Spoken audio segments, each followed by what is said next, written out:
नमस्कार, मेरा नाम है निखिल। यहाँ पर मुझे काफ़ी टाइम के बाद फिर से आना पड़ा, चैनल पे एक्टिव होना पड़ा। बिकॉज़ यहाँ पर माहौल ही ऐसा चल रहा है कि 10 से 15 दिन अगर किसी से बात ना हो, तो लोगों को लगता है साला मर गया है कोविड में, और लोग उससे बोलते हैं ना, कॉन्टैक्ट रखना ही नहीं समझते हैं ज़रूरी। तो यहाँ पर मेरे चैनल के साथ में 3 महीने हो चुके हैं, मैंने कोई वीडियो कोई वीडियो मैंने अपलोड नहीं की है। तो लोगों को लग रहा है शायद से बस गया है, ये चला गया है। एंड यहाँ पर मेरे चैनल को मरा हुआ समझ के लोग अनसब्सक्राइब कर रहे हैं यार। मतलब मुझे इसके लिए आना पड़ गया।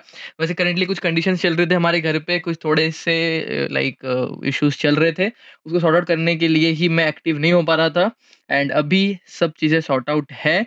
कोविड आएगा, फिर जाएगा, फिर आएगा, समझ चुके हैं हम लोग। बट हमको हमारा जो काम है वो कंटिन्यू चालू रखना ही पड़ेगा। बात करेंगे इस वीडियो में यहाँ पर स्नैपड्रैगन 780G को कंपेयर करेंगे डायमेंसिटी 1100 से, एंड देखेंगे कौन सा बेटर चिपसेट है। पहले अगर हम बात करते हैं यहाँ पर दोनों के लॉन्च डेट की, तो यहाँ पर स्नैपड्रैगन 780G जो है वो यहाँ पर लॉन्च हुआ है 25 मार्च 2021 में। On the other hand Dimensity 1100 भी यहाँ पर 20 जैन 2021 में लॉन्च हुआ है।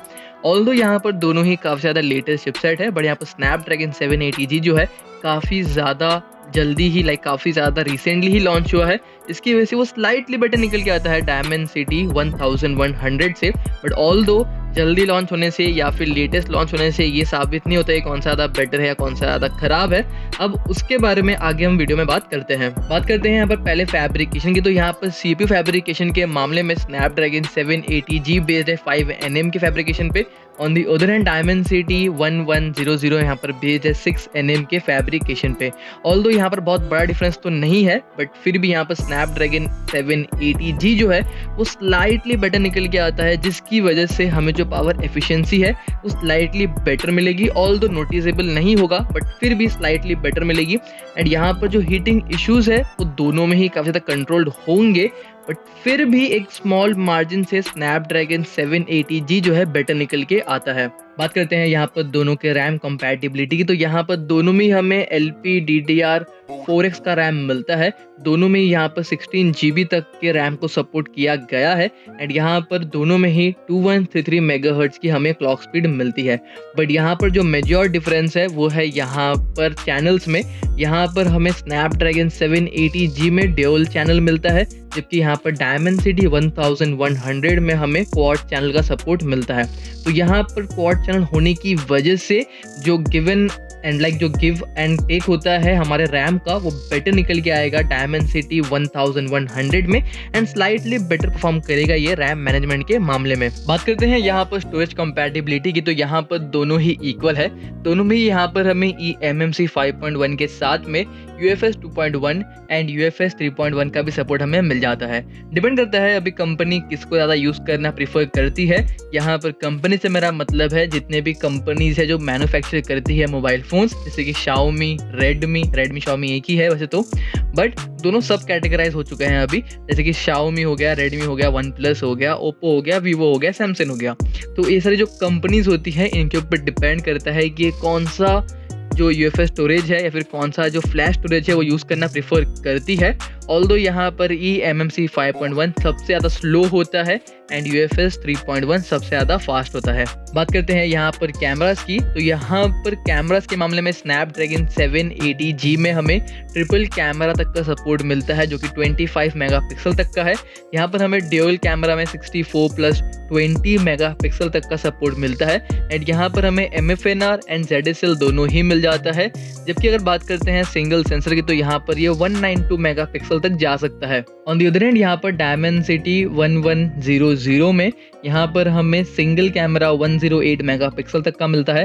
एंड यहाँ पर हमें ड्यूल कैमरा 32+16 मेगापिक्सल तक का मिल जाता है। तो ऑल्दो यहाँ पर ऑफकोर्स डिपेंड तो करता ही है कि कैसे ऑप्टिमाइज किया जाता है कैमरा सेंसर्स को, बट फिर भी अगर रॉ कंपैटिबिलिटी की बात करते हैं तो यहाँ पर स्नैपड्रैगन 780G जो है ज़्यादा हमें ऑप्शंस देता है, ज़्यादा हम चीज़ें यूज़ कर सकते हैं एंड ज़्यादा बेटर हम चीज़ें यूज़ कर सकते हैं स्नैपड्रैगन 780G के साथ में। तो यहाँ पर कैमरा डिपार्टमेंट में स्नैपड्रैगन 780G बेटर निकल के आएगा। अगर हम एक अच्छा फ़ोन बनाते हैं अच्छे सेंसर के साथ में। बात करते हैं यहाँ पर वीडियो रिकॉर्डिंग कैपेबिलिटीज़ की, तो यहाँ पर ये 4K तक के वीडियो को रिकॉर्ड कर सकता है स्नैपड्रैगन 780G 30 FPS पे। फुल HD प्लस तक के वीडियो को रिकॉर्ड कर सकता है 120 FPS पे। एंड HD प्लस जिसको 720p भी बोला जाता है, तो 720p पिक्सल्स के वीडियो को ये रिकॉर्ड कर सकता है 480 FPS पे। On the other hand Dimensity 1100 में यहाँ पर 4K तक के फुटेज को रिकॉर्ड किया जा सकता है 60 FPS पे। एंड यहाँ पर फुल HD प्लस तक के वीडियो को सेम 120 FPS रिकॉर्ड किया जा सकता है। बट यहाँ पर जो हमारा अमाउंट है FPS का 720p वाले वीडियो में थोड़ा कम है, यहाँ पर हमें 240 FPS का ही सपोर्ट मिलता है। तो यहाँ पर 4K में बेटर है डायमेंसिटी। बट बात आती है यहाँ पर स्लोमो की, तो स्लो मोशन के मामले में जो HD क्वालिटी में जो रिकॉर्डिंग है उसका जो FPS है वो ज़्यादा हमें मिलता है स्नैपड्रैगन 780G में। तो यहाँ पर जो क्लैरिटी है एंड जो FPS है वो हमें बेटर मिलता है डायमेंसिटी में। बट यहाँ पर जो क्लैरिटी थोड़ी कम रख के जो FPS ज़्यादा होने वाला जो चीज़ है, मतलब जो स्लो मोशन हमें जो बेटर मिल सकता है वो हमें बेटर मिल सकता है स्नैपड्रैगन 780G में। तो यहाँ पर अगर आप यूट्यूब के लिए वीडियो रिकॉर्ड करना चाहते हो तो आपको डायमेंसिटी 1100 प्रीफर करना चाहिए। बट अगर आप स्लो मोशंस एकदम ही सिक स्लो मोशंस अगर आप लेना चाहते हो जो कि बहुत ही ज़्यादा माइन्यूट से माइन्यूट चीज़ों को भी स्लो मोशन में दिखा पाए, तो आपको स्नैपड्रैगन 780G आपको स्नैपड्रैगन 780G प्रीफर करना चाहिए। बात करते हैं यहाँ पर डिस्प्ले सपोर्ट की, तो यहाँ पर दोनों में ही हमें फुल HD प्लस तक के डिस्प्ले का सपोर्ट मिलता है जो कि 144 हर्ट्ज पे काम कर सकता है। तो इस मामले में दोनों ही इक्वल है। बात करते हैं यहाँ पर मॉडेम की, तो यहाँ पर दोनों में हमें 5G का सपोर्ट तो मिलता ही है। बात करते हैं यहाँ स्पेसिफिकली स्नैपड्रैगन 780G की, तो यहाँ पर हमें X53 मॉडेम मिलता है with a downloading speed of 3.3 Gbps and uploading speed of 1.2 Gbps। On the other hand अगर हम बात करते हैं डायमेंसिटी 1100 की, तो यहाँ पर हमें ड्यूल मोड 5G मॉडेम मिलता है। यहाँ पर हमें जो डाउनलोडिंग स्पीड मिलती है वो मिलती है 4.7 Gbps की। एंड यहाँ पर हमें जो अपलोडिंग स्पीड मिलती है वो हमें मिलती है 2.3 Gbps की। तो यहाँ पर डाउनलोडिंग एंड अपलोडिंग स्पीड के मामले में डायमेंसिटी 1100 काफ़ी ज़्यादा बढ़िया है। बात करते हैं यहाँ पर CPU की, तो यहाँ पर स्नैपड्रैगन 780G एंड डायमेंसिटी दोनों ही ऑक्टा कोर चिपसेट्स है। इसका मतलब ये होता है कि दोनों में हमें 8 कोर मिलते हैं। बात करते हैं यहाँ पर स्पेसिफिकली स्नैपड्रैगन में, तो यहाँ पर हमें स्नैपड्रैगन में 3 क्लस्टर मिलते हैं। यहाँ पर पहले क्लस्टर में हमें एक कोर मिलता है कॉर्टेक्स के A78 वाला, जिसको हम क्रायो 670 वाला कोर भी बोल सकते हैं, which is clocked at 2.4 GHz। And यहाँ पर हमें सेकेंड क्लस्टर में 3 कोर मिलते हैं कॉर्टेक्स के A78 वाले ही कोर हमें मिलते हैं यहाँ पर भी, जो कि क्लॉक्ड है 2.2 GHz पे। एंड यहाँ पर हमें लास्टली एफिशिएंसी वाले कोर्स जो मिलते हैं वो हमें जैसे कि बहुत यूजुअली यूज़ होता है कॉर्टेक्स का A55 clocked at 1.8 GHz। On the other hand अगर हम बात करते हैं यहाँ पर डायमेंसिटी 1100 की, तो यहाँ पर हमें 2 ही क्लस्टर मिलता है। एंड मैक्सिमम मैं देख रहा हूँ कि यहाँ पर Dimensity series and even MediaTek के ऑलराउंड सीरीज़ में 2 ही क्लस्टर का जो आर्किटेक्चर है वो फॉलो किया जाता है। 3 क्लस्टर को पता नहीं ये लोग यूज़ नहीं करते हैं, बट 2 क्लस्टर के साथ में ही बहुत ज़्यादा अच्छा ये लोग रिजल्ट प्रोवाइड कर रहे हैं अब तक। यहाँ पर हमें सेम 2 क्लस्टर मिलता है। पहले क्लस्टर में हमें 4 कोर्स मिलते हैं कॉर्टेक्स के A78 वाले, clocked at amazing 2.6 GHz। And talking about the second cluster, यहाँ पर हमें कॉर्टेक्स के 55 वाले कोर्स मिलते हैं क्लॉक्ड एट 2.0 GHz। तो अगर आपको मैं एक स्मॉल चीज़ बताऊँ, तो देखो आपके पास 4 हाथ है। 4 हाथ अगर बहुत ज़्यादा स्पीड में काम करेंगे तो ज़्यादा काम कर पाओगे। बट अगर आपका सिर्फ एक हाथ बहुत ज़्यादा स्पीड में काम कर रहा है एंड बाकी 3 हाथ उतने ज़्यादा स्पीड में काम नहीं कर रहे हैं, तो आपको कंपैरिजन पता ही चल रहा होगा कि जो 4 हाथ है वो जीतेंगे, एनी टाइम वो जीतेंगे। तो यहाँ पर भी वही सीन है।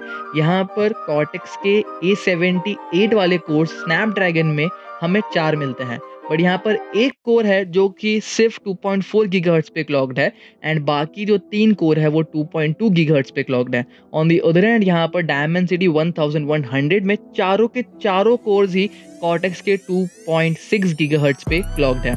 तो यहाँ पर हमें ये साफ साफ नज़र आ रहा है, इवन परफॉर्मेंस में भी नज़र आएगा कि डायमेंसिटी 1100 CPU में काफ़ी ज़्यादा बढ़िया परफॉर्म करेगा।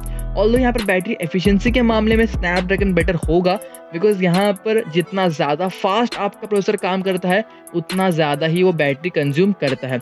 ऑल्दो यहाँ पर परफॉर्मेंस के मामले से Dimensity 1100 बीस्ट है, बट Snapdragon 780 भी कम नहीं है, बट अगर दोनों को कंपेयर किया जाए तो Dimensity 1100 जीत के आता है। सिर्फ CPU के मामले में मैं अभी बात कर रहा हूँ, अभी तक हमने GPU का जो पेज है पलटा नहीं है। अब अगर हम बात करते हैं यहाँ पर GPU की, तो GPU के मामले में यहाँ पर हमें Snapdragon 780G में Qualcomm Adreno 642 GPU मिलता है, क्लॉक्ड एट 600 मेगाहर्ट्ज।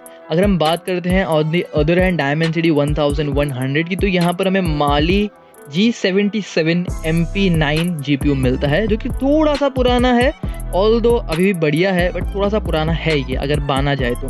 बात करते हैं कौन सा ज़्यादा बढ़िया होगा, तो यहाँ पर टेबल्स पलट गए हैं, बिकॉज यहाँ पर Snapdragon 780G में हमें जो GPU मिलता है वो कमेंडेबली काफ़ी ज़्यादा अच्छा GPU है। On the other hand Dimensity 1100 का GPU अच्छा है, बट ऑफकोर्स हमेशा जैसे होता है कि CPU में भले ही Dimensity बेटर कर ले, बट GPU में अभी भी Snapdragon is the king, and हमेशा यही होता आ रहा है, एंड आगे पता नहीं कब तक ये होता रहेगा। यहाँ पर भी सेम हमें देखने को मिलता है वही सिनेरियो, बिकॉज यहाँ पर हमें Snapdragon 780G में जो GPU हमें मिलता है वो काफ़ी ज़्यादा बढ़िया है। ऑल्दो इसके अभी तक जो GPU स्कोर्स है सामने नहीं आया है, बट मेरे अनुमान है कि ये लगभग 117 स्कोर कर लेगा, मतलब 117 पॉइंट स्कोर कर लेगा। On the other hand Dimensity 1100 का जो GPU स्कोर है वो हमको मिल चुका है, जो कि है 112। तो ऑफकोर्स बहुत ज़्यादा बड़ा गैप भी नहीं है, बट जो गैप है वो ऑफकोर्स नोटिसेबल है। तो जब आप गेमिंग करोगे तो आपको जो ग्राफिक्स है बेटर मिलने वाले हैं Snapdragon 780G में। Last but not the least, अभी अगर हम बात करते हैं दोनों के बेंचमार्क स्कोर्स की, तो यहाँ पर Snapdragon 780G Antutu में स्कोर कर लेता है 5,67,861। On the other hand Dimensity यहाँ पर स्कोर करता है 5,81,404। ऑफकोर्स यहाँ पर ज़्यादा स्कोर करेगा ही, बिकॉज जो क्लॉक स्पीड है वो काफ़ी हद तक ज़्यादा है, एंड सारे के सारे जो कोर्स है वो क्लॉक स्पीड में ज़्यादा रन करते हैं, मतलब ज़्यादा क्लॉक स्पीड पे रन करते हैं। इसकी वजह से जो Antutu स्कोर है हमें बेटर मिलता है।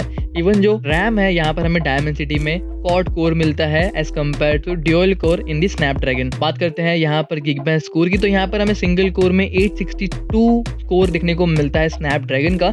ऑन दी अदर हैंड हमें यहाँ पर 866 का स्कोर मिलता है Dimensity में। तो यहाँ पर बहुत बड़ा गैप भी नहीं है, एंड ये जो गैप है लाइक आप कह सकते हो कि 19-20 का फासला है। बट हम जब बात करते हैं मल्टी कोर की, एंड मल्टी कोर का मतलब ये होता है कि सारे के सारे स्कोर सारे के सारे कोर्स मिलके जब परफॉर्मेंस देते हैं तो सबसे ज़्यादा बढ़िया परफॉर्मेंस किसका होता है। तो यहाँ पर Snapdragon 780G में जो स्कोर हमें मिला है वो हमें मिला है 2196। On the other hand Dimensity 1100 यहाँ पर स्कोर करता है 3565, जो कि काफ़ी ज़्यादा बढ़िया है। एंड यहाँ पर हमें सही में काफ़ी ज़्यादा बड़ा गैप देखने को मिला है। यहाँ पर हमें लगभग 1100 के आसपास का गैप मिला है दोनों के स्कोर्स में, एंड मल्टी कोर का स्कोर ज़्यादा होने की वजह से यहाँ पर Dimensity 1100 के जो CPU है ये साबित हो जाता है कि काफ़ी ज़्यादा बढ़िया परफॉर्मेंस देगा। और अगर बात करते हैं मेरे फाइनल पर्सपेक्टिव की, तो यहाँ पर मुझे यही लगता है कि Snapdragon 780G गेमिंग के लिए बढ़िया है, बिकॉज यहाँ पर बैटरी आपका कम कंज्यूम करेगा, यहाँ पर जो हीटिंग होगी वो काफ़ी हद तक कंट्रोल्ड होगी। And on the other hand Dimensity 1100 आपके एडिटिंग सॉफ्टवेयर्स के लिए काफ़ी ज़्यादा बढ़िया होने वाला है, बिकॉज यहाँ पर जो CPU पावर है काफ़ी ज़्यादा इंटेंस है। ऑल्दो यहाँ पर गेमिंग दोनों में ही काफ़ी बढ़िया होने वाली है, दोनों में ही आपको फ़र्क देखने को ज़्यादा नहीं मिलेगा, बिकॉज दोनों जो FPS है काफ़ी ज़्यादा बढ़िया आपको मिल सकते हैं। ऑल्दो होगा भी अगर फ़र्क तो हो सकता है 3-4 FPS का ऊपर नीचे फ़र्क हो। ऑल्दो मैं दोनों को टेस्ट नहीं किया है अभी गेमिंग पर्सपेक्टिव से, बट फिर भी मेरे ओपिनियन से दोनों के अंदर गेमिंग के मामले में ज़्यादा गैप नहीं है। बट फिर भी अगर आपको सिर्फ और सिर्फ गेमिंग ही करनी है तो Snapdragon 780G बेटर परफॉर्म करेगा। लाइक आपको बेटर ग्राफिक्स देखने को मिलेंगे, आपको बेटर परफॉर्मेंस मिलेगा। बट एडिटिंग के मामले में जहाँ पर आपको CPU के कोर्स चाहिए होते हैं, CPU का परफॉर्मेंस चाहिए होता है, आपको रैम का परफॉर्मेंस चाहिए होता है ज़्यादा, तो वहाँ पर आपको Dimensity 1100 लाइक लॉन्ग रन में परफॉर्मेंस बेटर देगा। बाकी आप मुझे बताइए आप कौन सा परफॉर्मेंस ज़्यादा एक्सपेक्ट करते हो, गेमिंग परफॉर्मेंस या फिर एडिटिंग परफॉर्मेंस, या फिर आप एक सिर्फ नॉर्मल यूज़र हो जिसको सिर्फ नॉर्मल P35 हीलियो P35 से भी काम हो जाएगा जिसका, तो वो तो फिर अलग ही बात हो जाती है उसकी। एंड अगर आपको कोई परफॉर्मेंस अच्छा लगता है like gaming performance and editing performance कोई एक पर्टिकुलर चिपसेट का, जस्ट मुझे बताइए कमेंट सेक्शन में। मैं ज़रूर से उस परफॉर्मेंस को लाइक टेस्ट करने की काबिलियत रखूँगा, आई मीन लाइक काबिलियत नहीं बोल सकता मैं, लाइक इच्छा रखूँगा उस पर्टिकुलर चिपसेट को टेस्ट करने की। And till then this is Nick signing of.